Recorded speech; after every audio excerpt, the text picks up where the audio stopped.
Sibuk. Ya, oke. Puji Tuhan, ya. Saudara, hari ini hari apa? Iya, siapa tahu ada yang kelupaan itu hari ini hari apa. Tapi hari ini hari yang berbeda juga apa?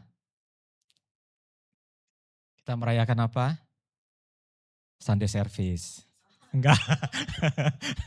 Kita merayakan ya kemerdekaan. Berapa? 250.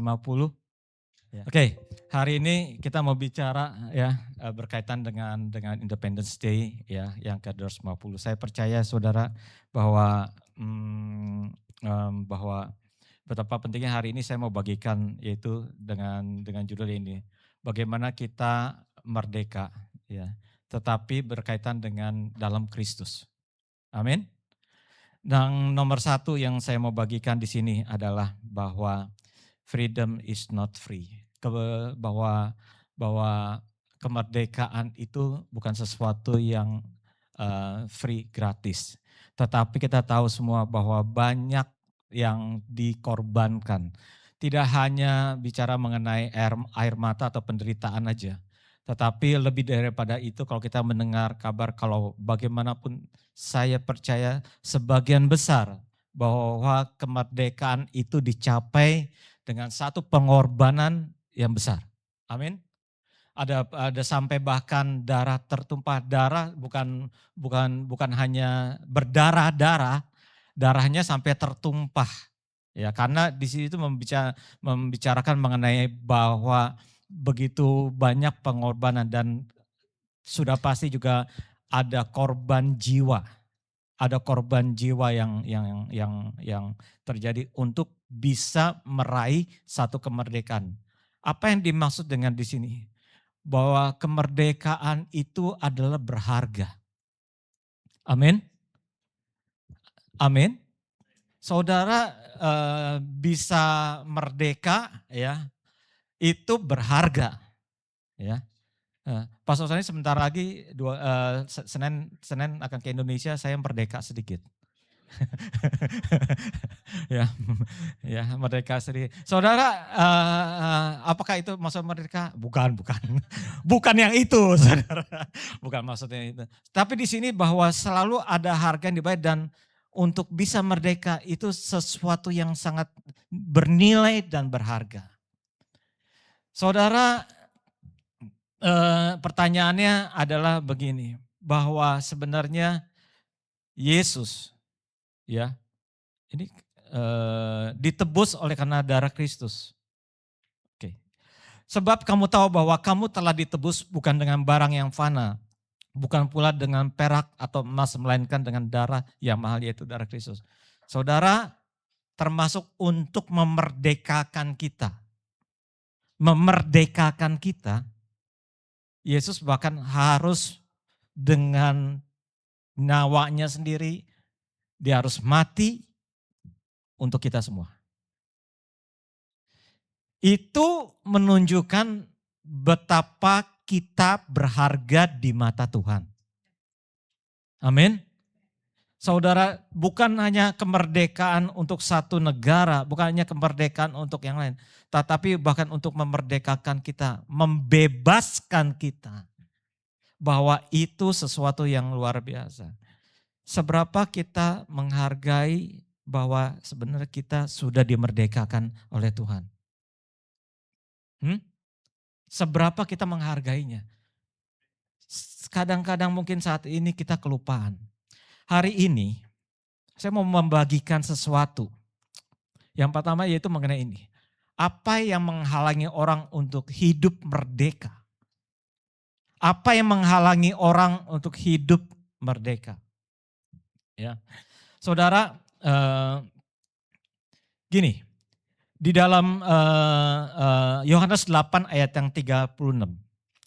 Apabila anak itu memerdekakan kamu, kamu pun benar-benar merdeka. Jadi saya percaya kita seharusnya sudah benar-benar merdeka. Amin. Saudara, siapa di antara saudara yang merasa bahwa sekarang saya memang sudah merdeka? Dimerdekakan, dibebaskan. Saudara siapa yang merasa sudah dibebaskan?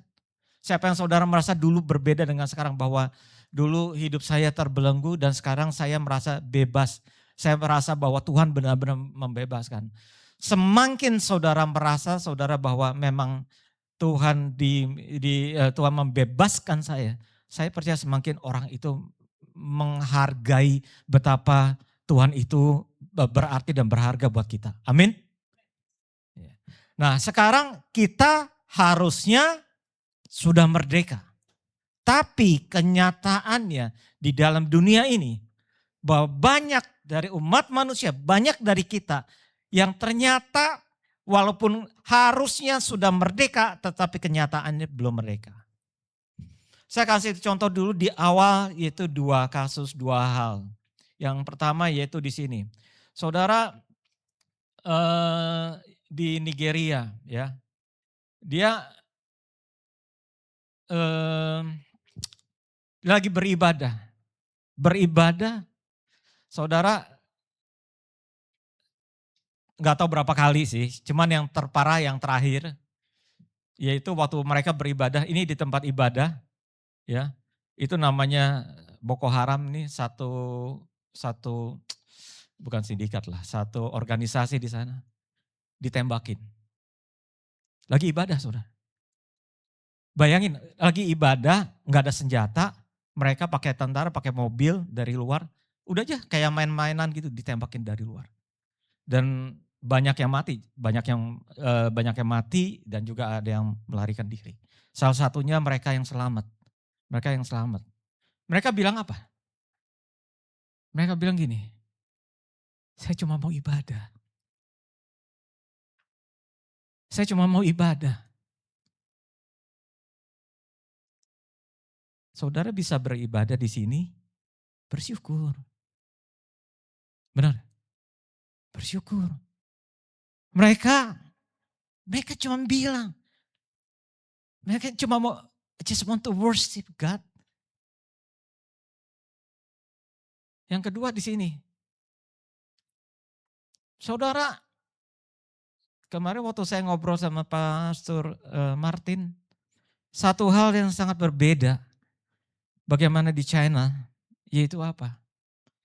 Masalahnya cuma satu gini, waktu dia bagikan firman Tuhan di sana, itu sulit. Karena apa? Karena mereka untuk bisa membaca Alkitab itu susah. Alkitabnya yang dibagikan di sana dari pemerintah, itu dirubah. Dirubahnya cukup banyak. Kemarin apa? Satu hal dirubahnya, saya bilang seberapa rubahnya sih? Saya lupa kejadian apa. Terus dibilangnya di dalam Alkitab mereka, versi mereka, yaitu bahwa ini membunuh gitu. Jadi beda banget. Harusnya sama sekali nggak bunuh loh.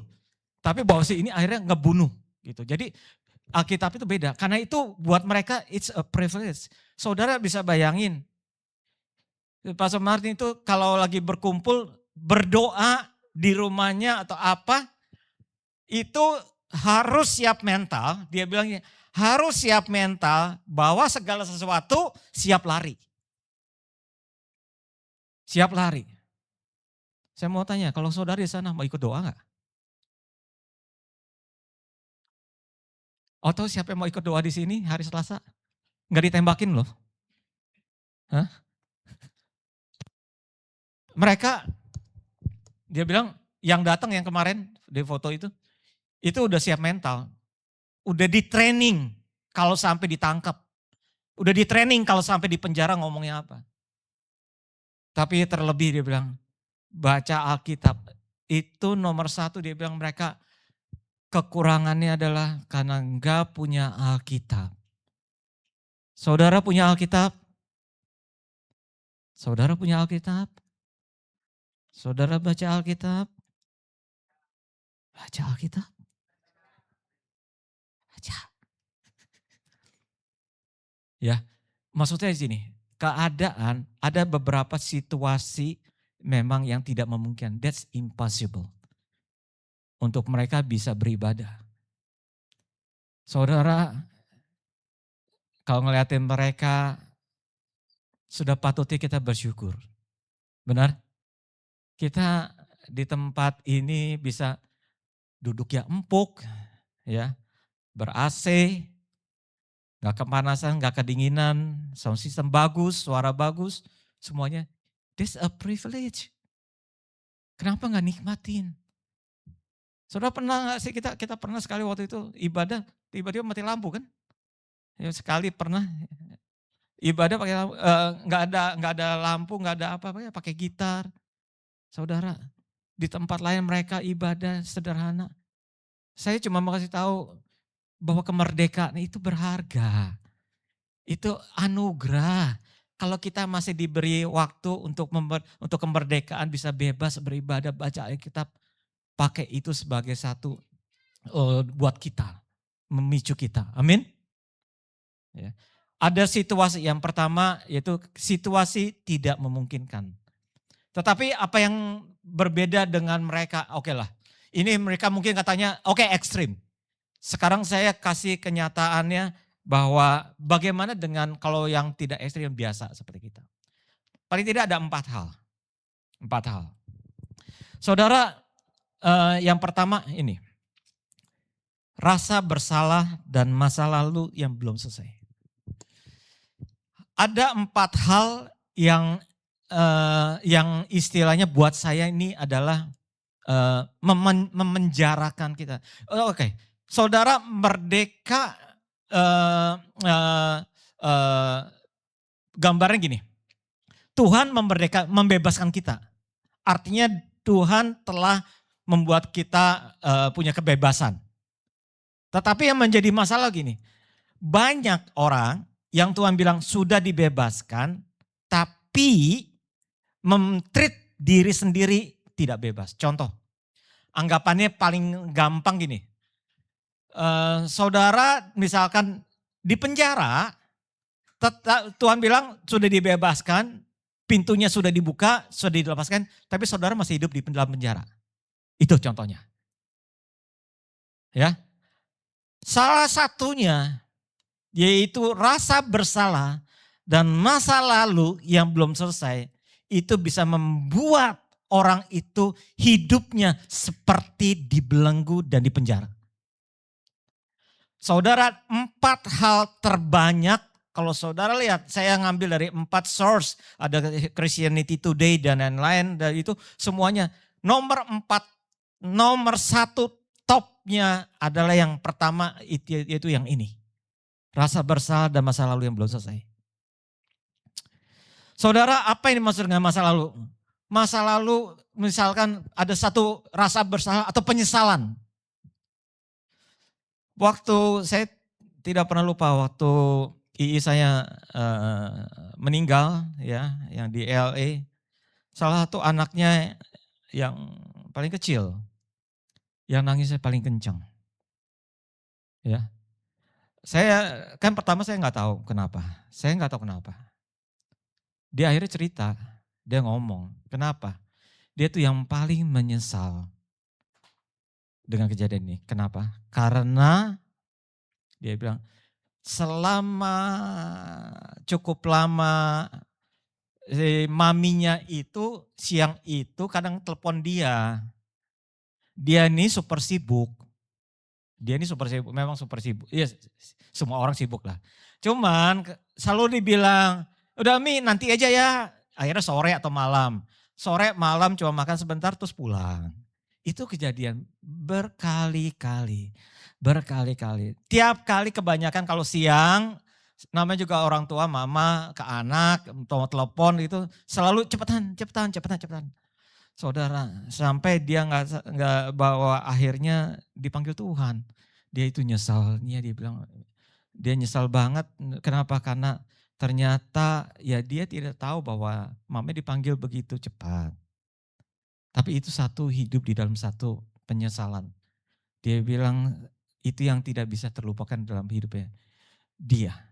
Tapi menjadi masalah, jangan sampai itu terjadi dan mengubah dampaknya apa? Mengubah identitas anak ini. Mengubah dia. Saudara merasa bersalah satu keluarga ya di satu kota waktu Christmas anaknya ditabrak dan meninggal. Meninggal on Christmas Day. Itu dia bilang tiap kali dengar lagu Christmas dia nggak bisa. 7 tahun. 7 tahun dia tidak merayakan Natal. Saya bisa bayangkan. Tetapi ini yang disebut. Apakah ini mengganggu, memberi dampak kehidupan kita? Yes. Saudara, hati-hati apakah ada yang kejadian yang lalu yang membelenggu kita? Oh, mungkin ada. Kita tidak tahu bahwa kita mungkin ceria, mukanya berseri-seri, ya satu anak dia bilang anaknya baik, anaknya pintar, baik, supel gitu. Tiba-tiba bunuh diri. Orang tuanya sampai shock banget.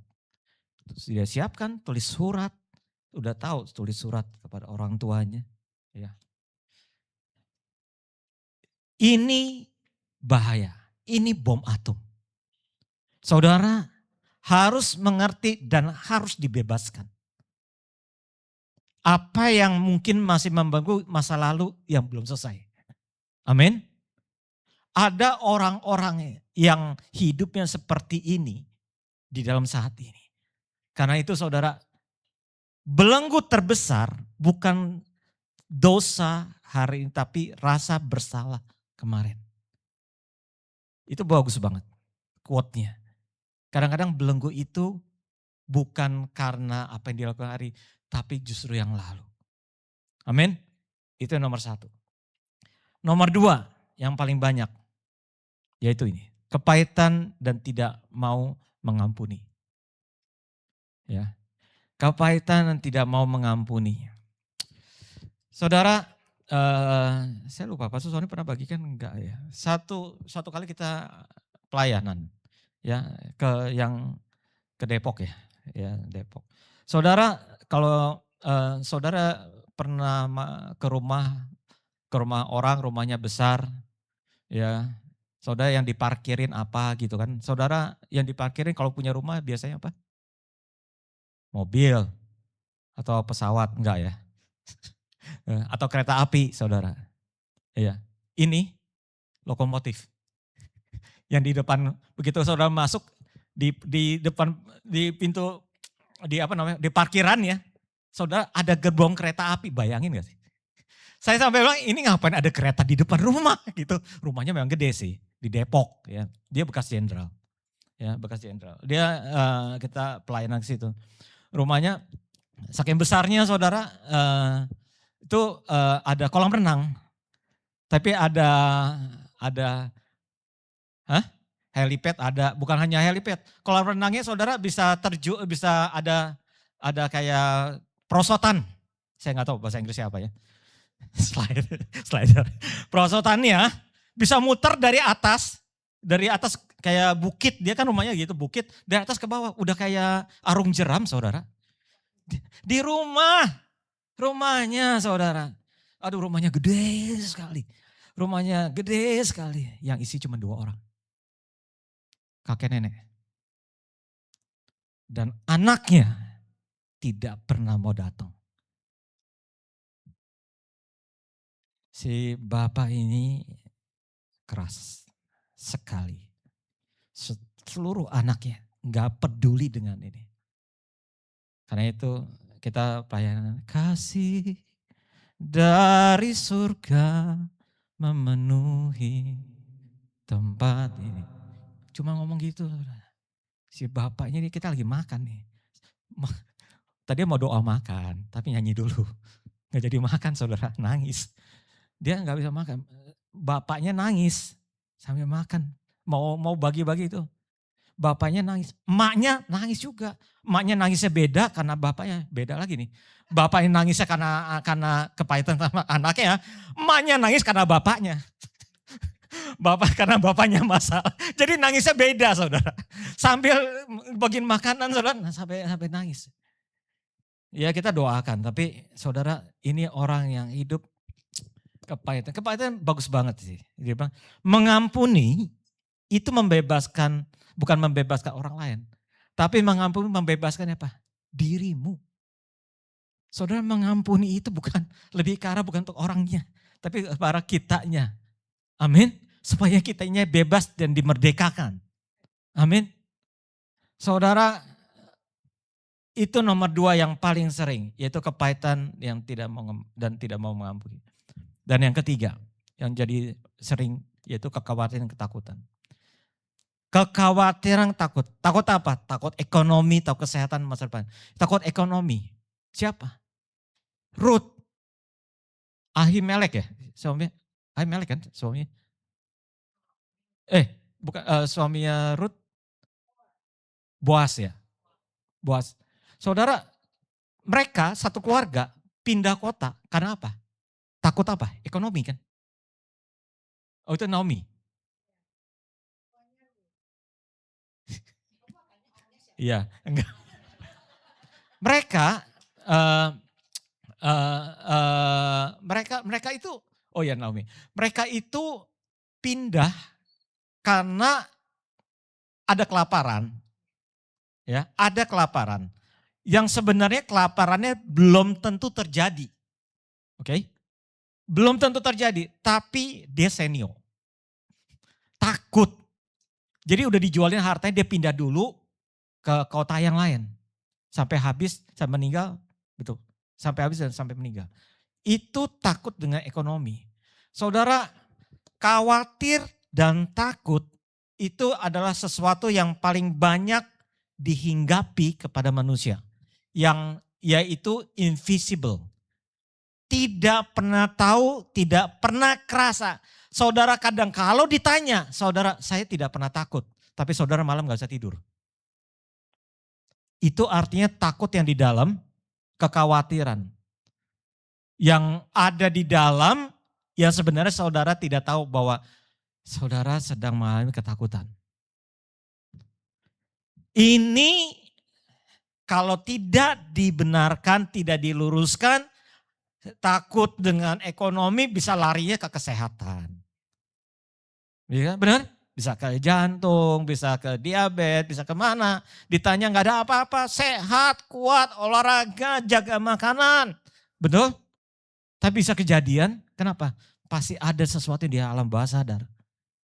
Ini karena itu banyak hal. Kalau salah saya lihat ketakutan ada 120 something yang favorit. Di antara manusia yang paling banyak di dalam manusia ini. Ya. Tetapi satu hal saudara, hati-hati dengan hal ini. Saudara hati-hati dengan khawatir dan takut. Takut masa depan. Takut masa depan. Saya ingat banget anaknya seorang satu keluarga punya anak wanita. Ini di daerah sih, cuma anaknya disekolahkan ke Amerika saudara. Disekolahkan ke Amerika, dia dari Indonesia, anak perempuannya disekolahkan ke Amerika. Tujuannya buat apa? Tujuannya buat cari jodoh. Saudara, saya pertama kali gak percaya.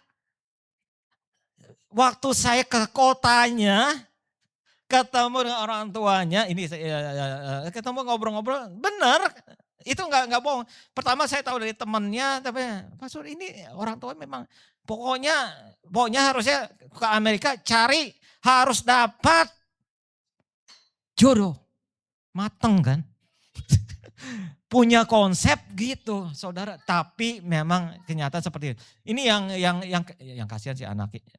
Ya nggak tahu dah kasih anaknya atau orang tua saya juga nggak tahu dah. Salah kaprah dah dulu, semuanya salah kaprah. Tapi seperti ini karena takut sehingga apa? Pokoknya udah umur sekian carilah kemana lah. Memang cari uang gitu. Ini cari jodoh, udah kayak cari uang. Pokoknya ke Amerika, pokoknya kamu harus pulang dapat gitu. Mana udah dapat Bang? Ada kenalan enggak? Siapa namanya? Ya Allah, kasihan banget lah. Tapi inilah orang yang hidup ini. Ini yang orang tuanya yang kurang beriman lah. Sehingga sebenarnya. Fear magnifies problem. Benar gak? Benar loh. Makin saudara takut, makin saudara membesarkan masalah. Ya. Contoh paling gampang ini. Eh, eh, saya bilang, ya saya pernah kasih tahu, saudara jangan mikirin gajah. Ya, jangan mikirin gajah kalau gajah itu gede. Jangan kita nggak mau bahas gajah kalau gajah itu kakinya besar, kupingnya gede ya. Ya. Sebagian besar saudara udah mikirin gajah. Saya bilang jangan mikirin gajah, jangan karena kakinya besar, kupingnya gede. Ya sudah, ya saudara udah mikirin gajah lah pokoknya. Karena itu saudara waktu masalah dibahas terus, itu membesarkan masalah. Amin. Hati-hati karena itu bukannya doakan betul. Jangan dicari solusinya betul. Tapi jangan diangkat terus. Karena itu akan membesarkan, fear magnifies problem. Otomatis akan apalagi saudara pengangguran. Kalau kurang itu lagi misalkan nggak terlalu banyak kerjaan, saudara paling bahaya hal-hal yang tidak perlu dipikirkan. Kalau orang sibuk kayaknya lupa. Tapi kalau misalkan banyak lagi kebetulan nggak ngapa-ngapain, ya lagi nggak ngapa-ngapain, nah itu bahaya banget karena hal-hal yang seperti ini. Tetapi nomor 3 yang paling penting ini ada kekhawatiran, ketakutan. Amin. Hati-hati, jangan sering dibahas. Boleh dicari solusinya. Yang keempat, ya, keinginan duniawi dan ikatan kedagingan. Ini udah jelas lah. Yang paling banyak, yaitu cinta uang. Apa yang paling menguasai kita, itulah yang menjadi Tuhan kita. Cinta uang, Tuhannya uang. Di mana ada bisa menghasilkan uang, kesitulah larinya. Otomatis dong. Itu menjadi konsep dan prinsip hidup. Cinta uang. Otomatis Tuhannya uang. Ya kan? Kebiasaan dosa, ada yang mengikat, kelemahan, itu mengganggu semua. Saudara, ini ya banyak lah. Cuman ini hal yang terbesar yang membelenggu hidup. Saudara, lanjutnya yaitu mengenai kemerdekaan. Saya mau ada 2 hal aja. Ya, saya hari ini coba bahas ini 2 hal, apa yang disebut dengan kemerdekaan, apa yang disebut dengan orang itu merdeka. Kadang, oke, gini dulu. Apa yang merdeka sih? Merdeka itu apa sih? Kemerdekaan apa? Freedom. Bahasa Indonesianya artinya. Hah? Bebas. Kalau merdeka? Bahasa. Oke. Oke, kemerdekaan. Kebebasan. Ya benar kan? Baunya gitu kan? Oke. Maksudnya merdeka artinya ya bebas gitu. Sekarang apa yang dimaksudkan bebas? Waktu saudara dinyatakan merdeka, waktu saudara bebas, saudara freedom. Kebanyakan orang yaitu bahwa gini, bebas melakukan apa yang saudara mau lakukan tanpa batasan tanggung jawab. Gitu. Saudara percaya nggak? Believe it or not. Kalau seorang dikasih bebas, saudara pernah pernah ada satu inilah, saudara dikasih benda apa gitu, saudara boleh lakukan terhadap orang itu, dikasih kebebasan ngapain? Di awal saudara tidak lakukan apa-apa, tapi lama-lama membahayakan orang itu. Kita kalau dikasih bebas, saudara bebas lakukan apa, saudara punya kuasa, punya uang, punya segala sesuatu, tapi saudara bebas, itu lebih berbahaya. Kenapa? Bablas. Betul Bapak itu.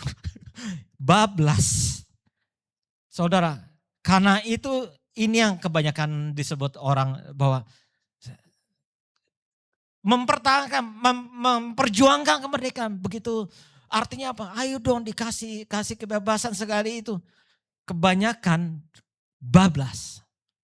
Tapi sebenarnya yang namanya merdeka itu apa?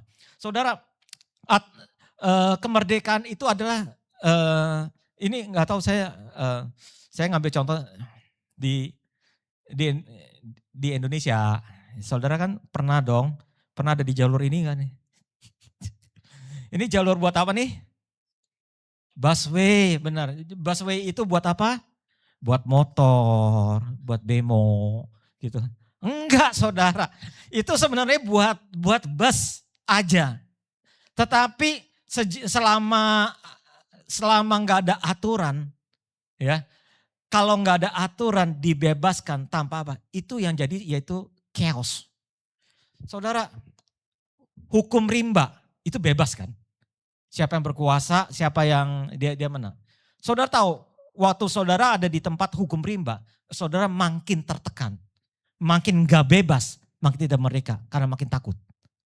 Saudara merasa damai sejahtera, tinggal di negara yang aturannya bagus, atau tinggal di negara yang bebas, saudara nggak enak, lebih mana? Saya percaya saya lebih senang tinggal di negara yang ada aturannya, benar nggak? Karena kalau di negara yang nggak ada aturannya, seenaknya aja, saudara bukanlah saudara lebih bebas, tapi saudara lebih takut. Di hukum rimba, saudara lebih berbahaya hidupnya dibandingkan di tempat negara yang ada aturannya. Ini yang dimaksud, kalau tidak ada aturan, kalau saudara dikasih bebas tapi tidak ada batasan, saudara itu lebih berbahaya. Karena itu yang disebut bebas. Kenapa seorang disebut bebas? Karena saudara punya berhak pilihan. Menentukan pilihan itu yang disebut bebas. Tapi bukan berarti tanpa aturan. Yesus membebaskan kita, saudara, kita bukan seperti boneka lagi. Kita diberi pilihan. Itu kebebasan. Tapi tetap ada aturannya. Benar gak? Ada aturan yang harus dilakukan. Karena itu saya percaya bahwa Tuhan memberikan guidance aturannya. Tapi memberikan kita kebebasan memilih. Itu kemerdekaan yang sejati, yang seharusnya. Saudara diberi kebebasan. Saudara untuk bebas beribadah. It's a privilege. Saudara bebas membaca Alkitab. It's a privilege. Tempat lain belum tentu bisa beribadah, belum tentu bisa baca Alkitab. Amin. Tapi juga enggak bebas seenaknya sendiri. Enggak, ada aturannya. Karena itu hari ini saya mau bagikan bahwa saudara yang namanya merdeka itu karena saudara bebas menentukan pilihan saudara sendiri. Apabila anak itu memerdekakan kamu, kamu pun benar-benar merdeka. Satu contoh terakhir. Saudara, bangsa Israel ini kan keluar dari Mesir. Mereka setiap kali keluar sebelum masuk tanah perjanjian. Berapa kali mereka bilang, lebih enak di Mesir. Saudara, make sense gak sih? Di Mesir itu dia budak. Mereka itu budak. Tapi waktu Tuhan membebaskan, kebanyakan mereka bilang, aduh, waktu ada di tengah-tengah gurun, mendingan juga di Mesir. Di sini lapar. Aduh, saya lapar, enakan juga di Mesir. Bisa dibayangin. Itu kan sama seperti orang di penjara Tuhan lepaskan, enggak ada, saya mau hidup di penjara aja dah. Gitu.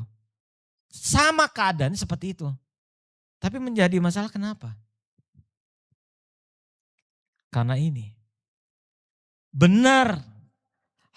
Tuhan bilang Tuhan akan mengeluarkan mereka dari Mesir. Tapi yang perlu dari orang Israel.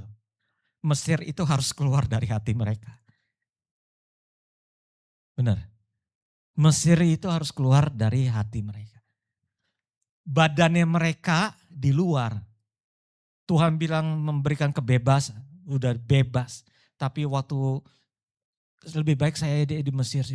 Karena itu Tuhan bilang, Tuhan tuh marah banget sampai apa. Cuma 2 orang yang masuk loh. Dibiarin semuanya mati. Yes, gimana gak sedih dong. Tuhan bilang setelah 450 tahun Tuhan akhir bebasin. Tapi mereka bilang, enggak, saya di dalam aja dah. Mendingan juga kayak saya kayak dulu. Bisa dibayangkan Tuhan hatinya Tuhan seperti apa. Amin. Saudara, satu kesaksian yang saya mau sebelum kita tutup ya.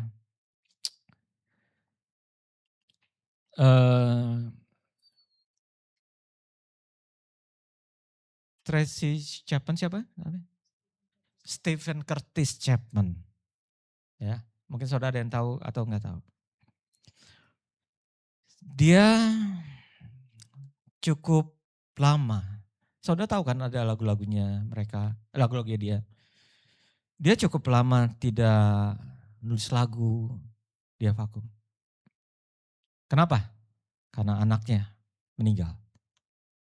Ya, anaknya meninggal. Meninggal oleh karena ditabrak oleh dia. Enggak sengaja. Waktu dia naik mobil, parkir, anaknya masih kecil, nyambut dia, ditabrak. Dan meninggal, enggak kelihatan. Itu nyeseknya. Enggak, saya tidak bisa bayangkan. Cukup lama dia tidak, udah nggak bisa ngapa-ngapain, saudara. Saya menyadari itu. Untuk dalam hal ini, hal seperti ini, nggak ada bisa lagi yang membantu selain daripada Roh Kudus. Amin. Ya. Hari ini saya bagikan cuman simple sih. Apakah mungkin di antara kita ada yang masih sesuatu yang di dalam, yang ternyata kita tuh masih dibelenggu sesuatu yang lalu. Hari ini Tuhan mau bebaskan. Supaya kita itu hidup bebas. Amin. Saya tidak tahu tapi Roh Kudus Tuhan ingin saudara tuh bebas. Dari hal-hal seperti ini. Baik itu yang lalu, penyesalan, kesalahan, kepahitan, semua kekhawatiran. Mungkin ada hal yang tidak sengaja ternyata saya nggak apa-apa tapi nggak bisa tidur karena mikirin ini, mikirin itu, banyak hal. Ada sesuatu saya nggak tahu. Saudara mungkin saudara sendiri nggak tahu apanya. Tapi cuma Roh Kudus yang bisa dipimpin oleh Roh Kudus. Amin. Minta Roh Kudus untuk dipulihkan. Amin. Karena cuman Roh Kudus yang bisa membebaskan kita. Hari ini kita mau terima perjamuan kudus. Tapi sebelumnya saya mau berdoa untuk Bapak Ibu Saudara juga untuk hal ini. Ya. Yuk, Pastor Sony juga maju-maju. Kita mau doa nyanyi.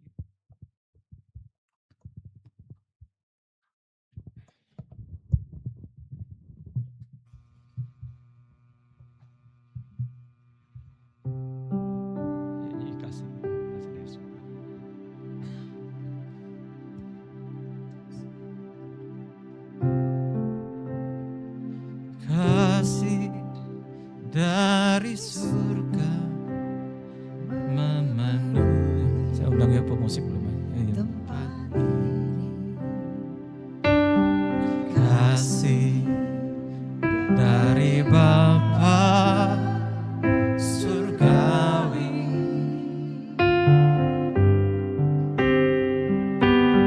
kasih dari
kita tundukkan kepala, saya mau berdoa.